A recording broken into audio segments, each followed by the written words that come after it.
नमस्कार, कसे आहात सगळे? तर आज आहे अक्षय तृतीया आणि तुम्हा सगळ्यांना आमच्याकडनं अक्षय तृतीयेच्या खूप खूप शुभेच्छा.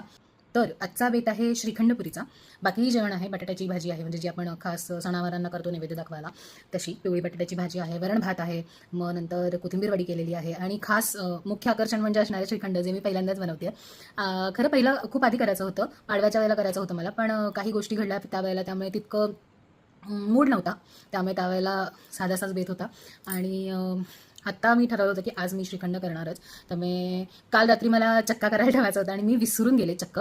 काही कामं होती बरीचशी, त्याच्यात मी विसरून गेले. पण मग सकाळी मला अगदी 5ला आठवलं, त्यामुळे मी उठले आणि आधी चक्का करायला ठेवलं. दही होतं घरात, त्यामुळे चक्का तयार आहे. आता बघूया पुढची प्रोसेस कशी होती आणि त्याची चव कशी आहे, ह्याचं सर्टिफिकेट आशिष देणार. चला बघूया. असं छान असा चक्का रेडी आहे आपला, हो एकदम मौसूद. तर हा चक्का मी आधी ह्या जाळीवरनं असा स्मॅश करून घेणार आहे, जेणेकरून ते अजून स्मूथ येईल.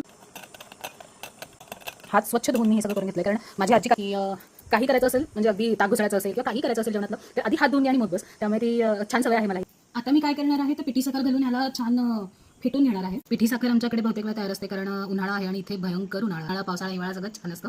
तसाच उन्हाळा भरपूर आहे, त्यामुळे बरेचदा घशाला कोरड पडते आणि आम्ही बरेचदा लिंबू सरबत किंवा कोकम सरबत जास्त पितो, त्यामुळे त्यात साखर लागते. त्यामुळे पिठी साखर ही आमच्याकडे तयार असते, त्यामुळे पिठी साखर तयार आहे ती मी याच्यात घालून फेटून. आता हे दही होतं अर्धा किलोचं पाकीट, म्हणजे ते पाणी जाऊन वगैरे मे बी पाव किलो वगैरे झालं असणार आहे. तर त्या हिशोबाने मी, म्हणजे आम्हाला जरा कमी गोड आवडतं, त्या हिशोबाने मी ह्याच्यात साखर घालते.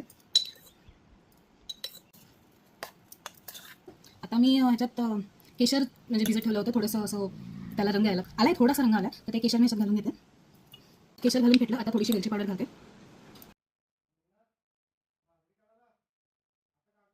तर जसं की मी म्हटलं होतं, जेवण पान वाढल्यानंतर मग मी आशिषकडनं सर्टिफिकेट घेणार आहे की ते श्रीखंड कसं झालं. तर आपण आता बघूया काय म्हणतायचं आहे ते. तर आशिष, मला सर्टिफिकेट दे ते, आणि ते खरं सांगायचं जसं झालं आहे तसं.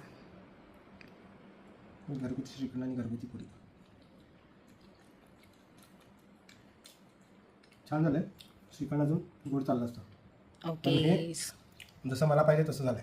खूप गोड पण नाही आणि खूप सपक पण नाही. मी ॲक्च्युली त्याच हिशोबाने केलं की आपल्याला जास्त गोड आवडत नाही म्हणून, पण चाललं असतं का? त्यामुळे चालला असं थोडं, पण एक नंबर आहे. टेस्ट आणि टेक्स्चर व्हेरी नॉईस.